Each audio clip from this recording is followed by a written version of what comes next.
north and west. So who are you, Bob? NS78, AC7DA. All right. Sorry, Dwayne. AC7DA, NS78. Thanks, Mike, for doing the traffic manipulation here. I lost it all. You take the QRJ and you come back and then just go back. I'll take a look at that parts scout. I can't remember what the front panel looks like. It's pristine for sure. But it may be okay, because I was thinking maybe changing the panel, the one I have. But the one I have is not bad. It's got a few little scuff marks on it. But I don't know what the thing is. I'm just assuming that it may be in the transmit standby switch.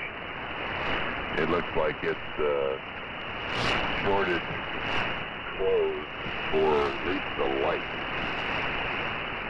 So I'm going to take that switch out and see if I have another one, or maybe two switches. We'll see. What's going on.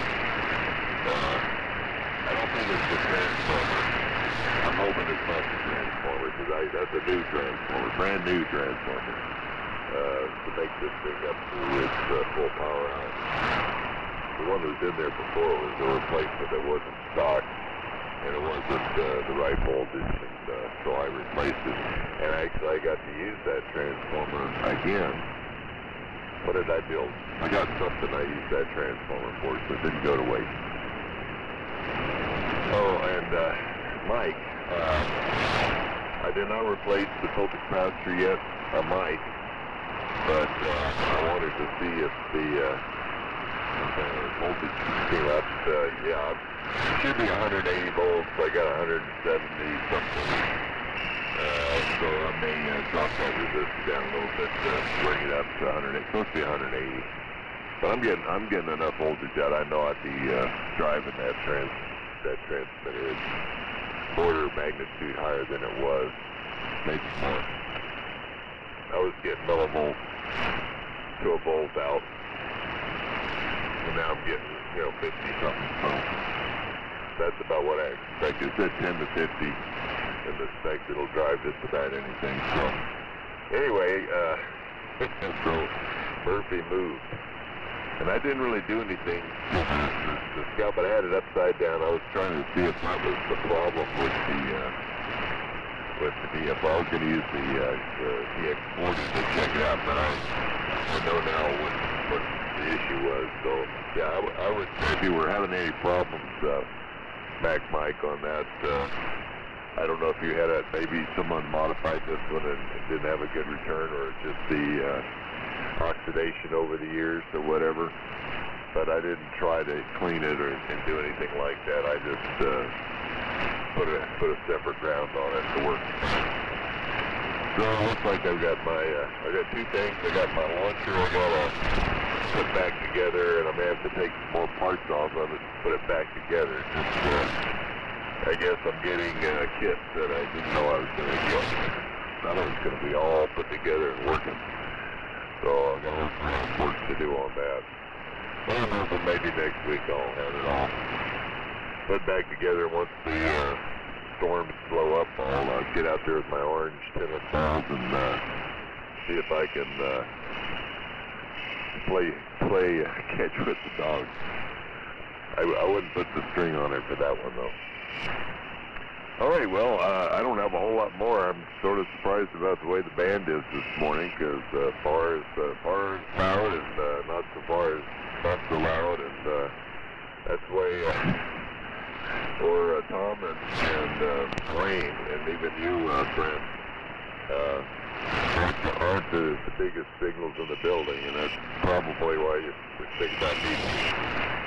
So, okay, over there to you, Mike, K7ODQ, NS78. NS78 in the group, K7ODQ. Okay, Bob, very good.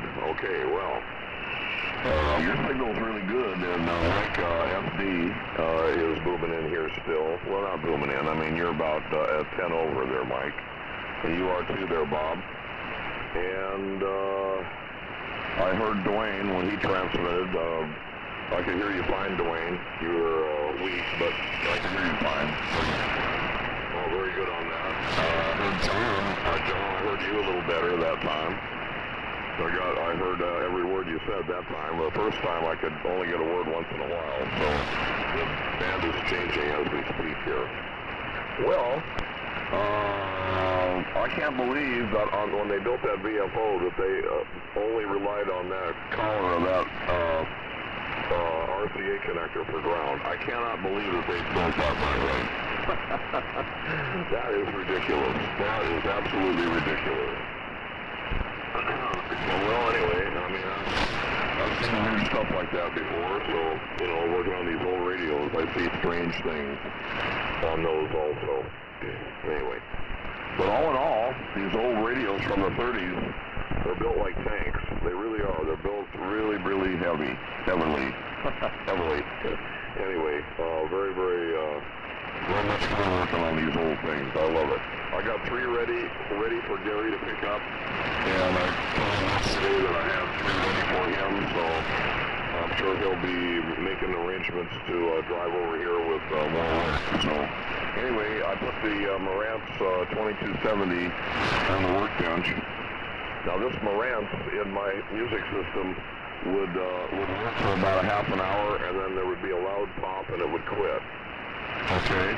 And then the next few times I used it, it would run maybe half that amount of time, and it would pop and quit. And so I finally yarded that thing out of the cabinet. I took it apart yesterday, put it on the workbench, turned it on.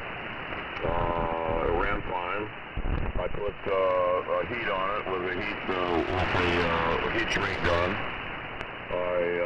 And the damn thing ran all afternoon, like 5 hours. and so, that's a Murphy situation here.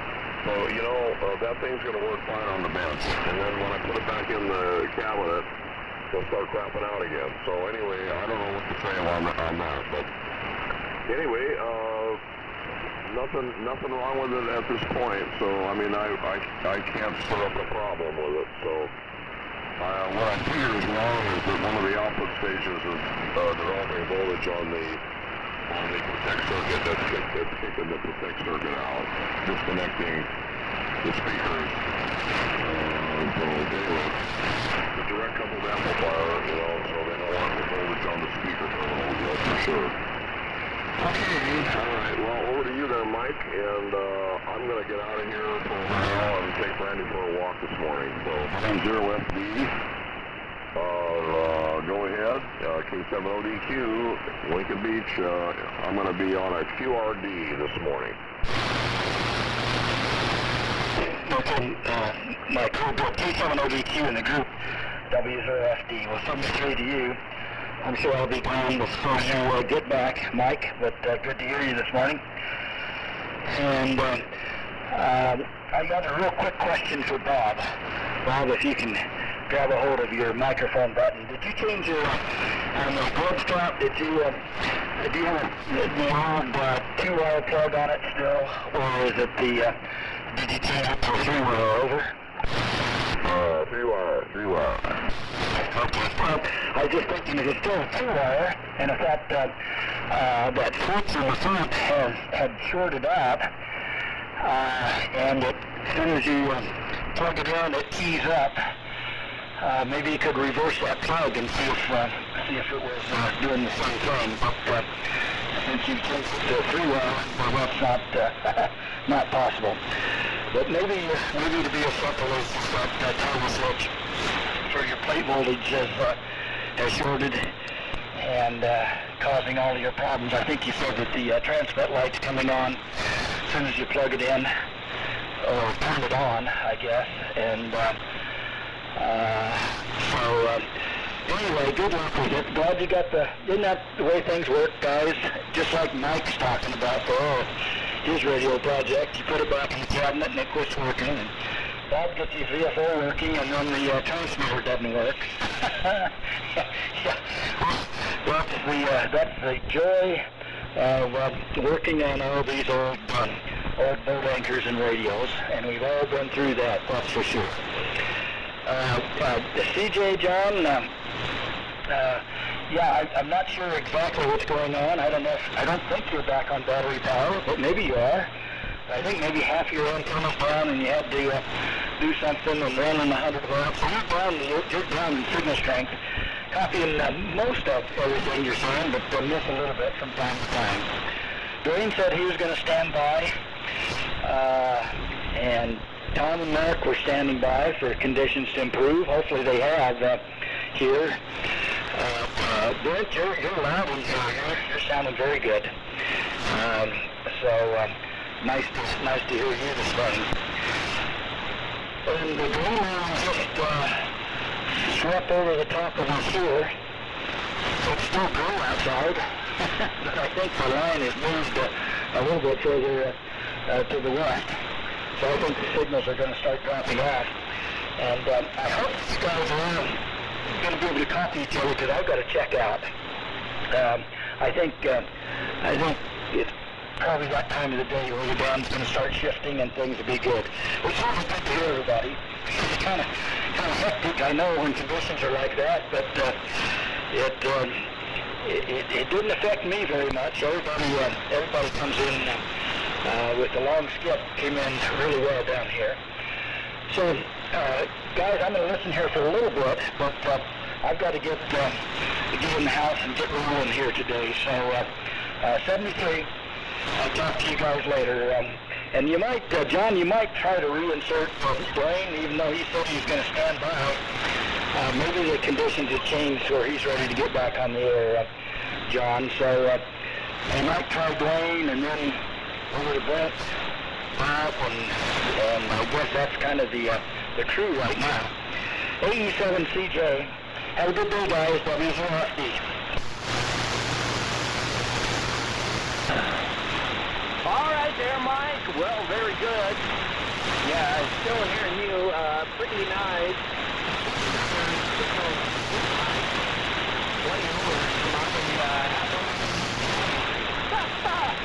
Yeah, so you might be up to regular south if it was half of it was still in the air.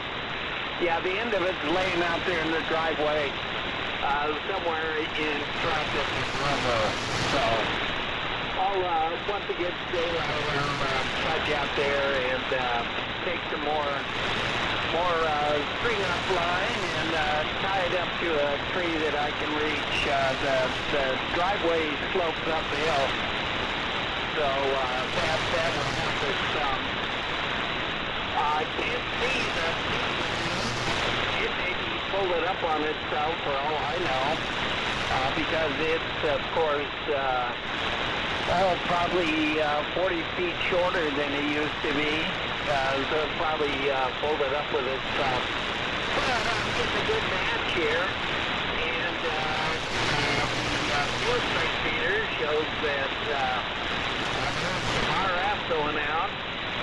It's reading much higher than normal. That's because there's so much energy near the ground now compared to being up there at 60 feet. So there you go. All right. Well, I'll try to give it to give it to Dwayne. KE7 NUB. I hope you're still holding on. And if I don't hear you, I'll call on Brent. Go ahead there, Dwayne. I'm going to stand by, John. This is a rough group, man. You guys run me over. I almost got killed. Multiple times. All right. Keep passing it by me, John, if you're hearing me. KE7, NUB. They drove over you, and then they back up over you. All right. Well, I got some ham operators that can't deal with difficult conditions. Well, Dwayne, you're going to have to man up. These kind of conditions are what's ripe for a big natural disaster. And by golly, you're going to have your chop saw in line to survive. All right, I'll give it over to the guy with the new one-ton pick-em-up truck. AC7DA, back to you there, Brent. Go ahead.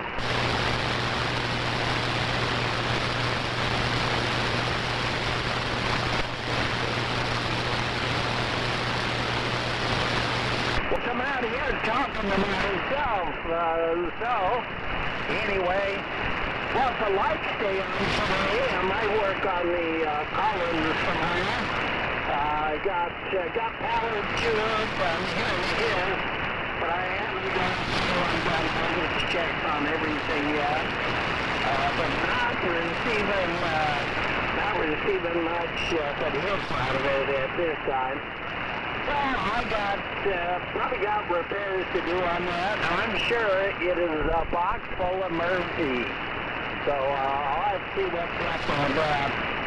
So I'll heat up the front porch. Not a good time for that. I may schlep the thing clear out to the shop where it's a whole lot more comfortable and work on it out there. We'll have to see. It's mainly just a matter of convenience for working on it on the porch, but then I'll be able to probably get